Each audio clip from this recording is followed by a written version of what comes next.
All right, it's been a tough week, and yeah, it's been a tough week, and so I figured we'd end off on a bang, and we just do it because I said I would never watch another one of these again, but here I am. Here I am because the same guy from yesterday's video doing the weird, kind of gross, just he dropped down low like that. Oh gosh, what is this deal? I don't know. I just don't know. I mean, everyone knows how paternalistic it is, and it's just very strange how he puts himself in the position of the master, and then he puts the black guy in the position of the servant, and he thinks he's being subversive, but really he's just being gross. Anyway, so there's a second one. Apparently he did the same thing in the second service, and this one's different. I feel like he learned some lessons from the first time around that he did not repeat this time, but he made all new mistakes in my opinion. So what I figured we'd do, it's only 2 minutes this cut. Let's just watch it, and I'll try my best not to interrupt it, and then I'll give you my thoughts at the end. Yeah, so let's watch this, and I guess you could say enjoy it together. I think I need a shot. We just met, right? We just met. Come over here and sit down for a minute. If you wouldn't mind, would you take your shoes and your socks off? He'd roll it up here. You got big calves, bro. I would pick somebody with big calves. You might say, this is an unusual situation we're in. Whoever sees an old white guy kneeling before a young black guy? That just doesn't happen anymore. Most guys my age, we sit back in recliners and we just judge you. We say all kinds of things privately that nobody ever hears. And then we say them publicly too. I can't watch this all the way through. There's just so much. I'm gonna forget things, and I just so he gets before him, and he's kneeling, and he's heavy breathing. It's just so gross and weird. And he says, "We just met," and he makes a point to call attention. "We just met. I just met you," and it's like, okay, let's just take that at face value. He just met this guy, and this is his first interaction with him. I mean, why would you think this would be a good idea? Hold on one second. Nope, not gonna take that text. That can wait. Okay, so let's just say that they just met. This is just such a bizarre. Why would you want this to be your first interaction? And he's breathing heavy. And he's like, this just doesn't happen anymore. And I'm like, what do you mean this doesn't happen anymore? When did this ever happen? Like, there's a white guy just kneeling before a black guy. This just doesn't happen anymore. And he's like, why should it happen? Like, why are you kneeling before a man? We're not in feudal England anymore. Like back in the day, to kneel before the king and stuff like that, and like that makes sense but we don't do that anymore. It's not part of our culture anymore. And this is the thing with these foot washings. I've never understood these foot washings because it's not like it's a sacrament or anything. So it's it's certain traditions and of then we do now, and then there's a couple sacraments. We baptize. We do communion. That makes sense because we were told to do that. We were never told to do this as a sacrament or of some kind, but people do this. This is not only related to racial stuff. But like in those days, there was a purpose. Like Jesus washed their feet, and it was a major symbol because in those days they did have servants wash their feet. That was but nowadays we have showers, right? Like this young man has a shower, and his feet, I'm assuming his feet are clean. This man's feet are clean. He's washed them. He's probably wore socks and stuff like that. And some people powder their feet too. I mean, like we have we don't have to do that anymore. And furthermore, we don't have animal excrement in the roads anymore. Well, at least not that much. I guess depending on where in San Francisco. I mean, maybe in San Francisco. I don't know if this is in San Francisco. But it's just but this is just a meaningless thing. It's just this has no meaning to us anymore. And so anyway, all that to say, so we don't do this anymore. When did we ever do this, dude? This is awkward. This is weird. So there's that. So there's that. And let's move beyond that. And he says, since when did you ever see a white guy bow before a black guy? We don't do that because that's idolatrous and weird and bizarre. Nobody does that. I don't expect a black guy to bow before a white guy either. That's the thing. In Jesus' time, it was the actual job of a servant to wash his master's feet. That was a lowly job, but it was a job. There is no job like this anymore. This is all just a big virtue signal. And you can see the glisten in his eye, the glee in his eye, where he's like, most white men don't do this. But I'm not like most white men. That's what he's thinking in his mind. And it's just a big look at me. Look at how righteous I am. A lot of people in the comments yesterday were just like, this reminds me of when Jesus was talking about the Pharisees who talked about how they prayed so that they could be heard. They weren't praying to God. They were praying so that others would hear them and say, wow, you're different. You're great. This is wonderful. You get the applause of the crowd. You see, the Pharisees, this is the thing about Pharisees that I think is so misunderstood. Pharisees were well liked. We read about the Pharisees now, and we read through the criticism of Christ. Christ criticized the Pharisees, and he got right to the heart of the matter, and he saw through all of their external things and all that. And so, but the thing is, we needed Jesus to do that because the people liked the Pharisees. They were well respected. These were the greatest people around. Well, they're so pious, they're righteous, and all that. And the thing is, so Pharisees, we get the impression the Pharisees were not well liked. No, they were well liked. This is what Pharisees looked like. They were people that well spoken of, well spoken, nice, and the thing is that they were trying to draw attention to themselves as opposed to God. And the thing is that the Pharisees didn't necessarily teach wrongly either. Jesus even said, do what they say, don't do what they do. Do what they say, don't do what they do. And so I'm not making any claims about this man's entire ministry, but this is a very Pharisaical act. This is all drawing attention to himself, and you can just see the smile and the gleam in his eye. Okay, and then there's this, right? He says, what was it? He says, we white people, we say things in private, and then we say them publicly too. And it's like, dude, again, from yesterday's video, I think that this man is actually a real racist. He's talking about himself. He said things about blacks and, look at those blacks over there doing this. And he said this stuff. And the thing is, with these social justice wars, and Tim Keller is the same way, and Matt Hall and all these guys, they think that every white person's racist because they're racist, and they consider themselves a good person, a pretty good guy. They're one of the greatest guys around. So if they're racist, then maybe everybody else is racist. And then, people over here are looking at wait a minute, I'm not racist. I've never said anything in private against blacks. Every person, not judges, makes jokes and thinks certain jokes are funny. I've laughed at Dave Chappelle jokes. I've laughed at who was that Mexican dude? That Mexican dude's told some funny Latino jokes. Oh, Leguizamo as well. Leguizamo used to tell some fun. There was a great one that he did. It was like a sketch where he opened up a company that would help minority Latinos turn into Asians because Asians were more respected in society. It was just a hilarious sketch, and it was funny. I don't trust anybody that hasn't at least told one racial joke. But I'm not talking about real feelings though, right? Racial jokes are one thing, but real feelings are completely something different. And this guy's saying, well, we say bad things about you. We judge you. We don't normally kneel before you and bow before you. Again, who does that?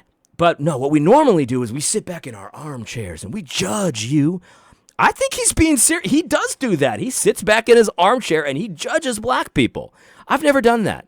I've never sat back in any kind of chair and just started judging black people for being black. I've never done that. And a lot of whites haven't done that. And a lot of blacks haven't judged Asians. And a lot of Latinos haven't judged blacks. It's like we're not all doing this, right? So don't put your sin on everybody else. That's my main message to social justice warriors. Stop putting your sin on everybody else because not everybody struggles with the same sins you struggle with. So just because you don't like black people or you think black people are lesser or you think they're the slave and you're the master, so I'm going to do this meaningless foot washing thing, just because that's you, don't put that on other people. That's my main message to you. Let's continue. I said I wouldn't interrupt. I just can't help myself. And before Jesus, that's how I was. But when Jesus came into my heart, I started seeing you differently. So he's admitting it. He was a racist, a rampant racist. Okay, fine. There have been people that have struggled with racism, and then Jesus comes into their heart, and they fix their racism, because Jesus actually does provide victory over sin. And it may not be overnight. For some people, it's overnight. You've heard stories of drug addicts where they find Christ, or rather Christ finds them, and they don't touch a drug ever again for the rest of life. Some people, it's a process, right? Some people, it's a process. So I'm not saying that it's going to be instant for everybody. But that does happen. But the reality is, whoever you are, you actually haven't recovered from that, because you're still putting him in the role of the slave, you're in the role of the master, and you still think that way. So this is the thing, like, if you're still struggling with racism, you're still a racist. Maybe you're not qualified to speak on this issue, to speak on behalf of all whites. Like, listen, you don't speak for me, that's for sure. And then the last black guy doesn't represent me. That's also for sure. Because if it was me, I would have said, get up and have some self-respect. But anyway, so all that to say,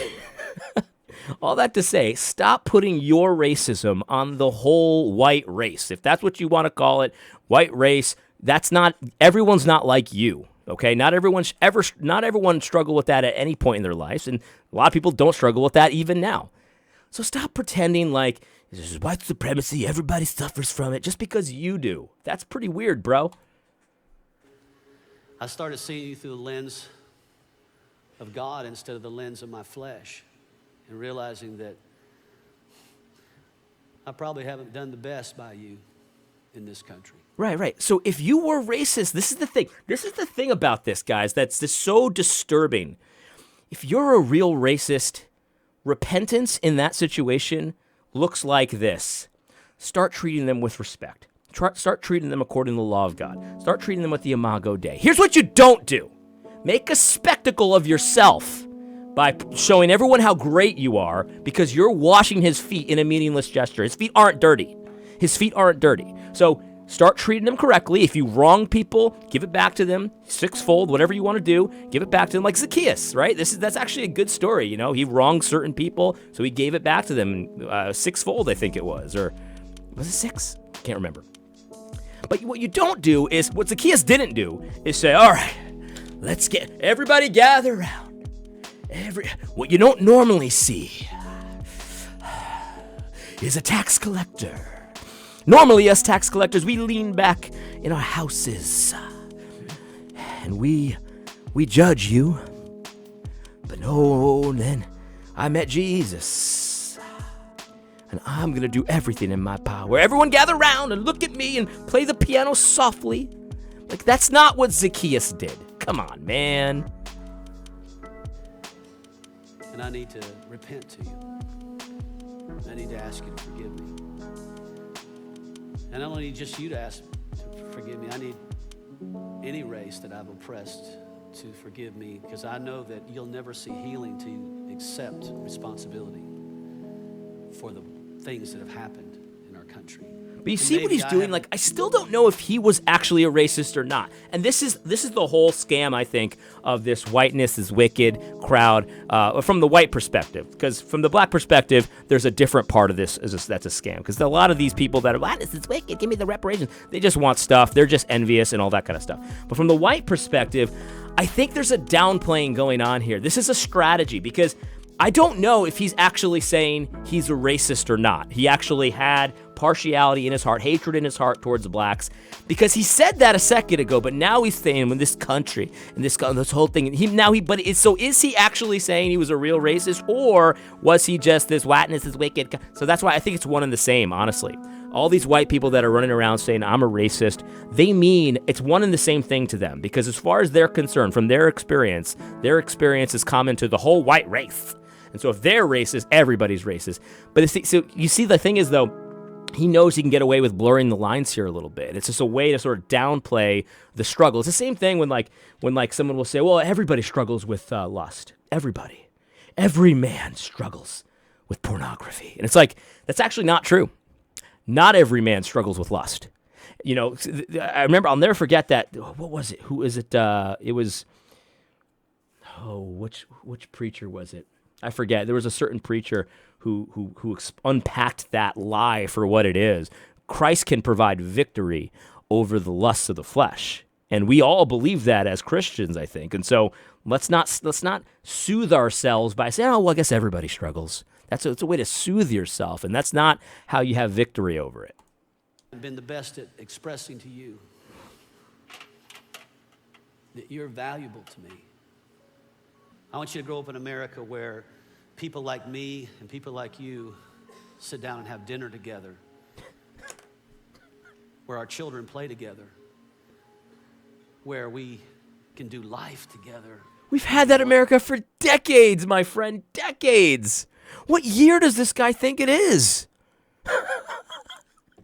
I want to have an America where people like you and people like me can eat together.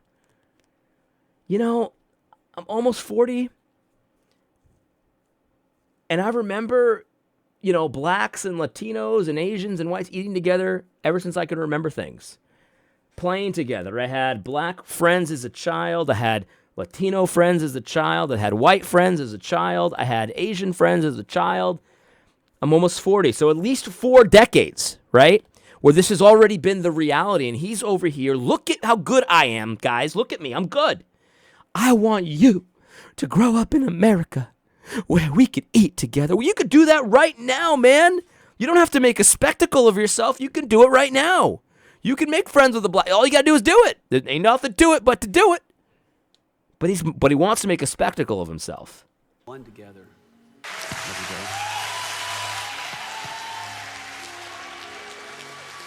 You just met. He looks like he's about to kiss him. This whole thing reminds me of that time when Michael kisses Oscar in the office to prove that he's not a homophobe. He kisses him, and the whole thing is just super weird and awkward, and nobody wants to see it, but you can't look and can't not look.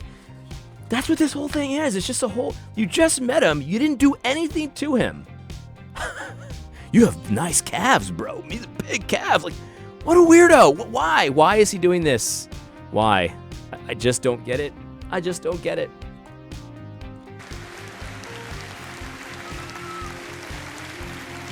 Let me go back to my place of authority, and you can go back to your place.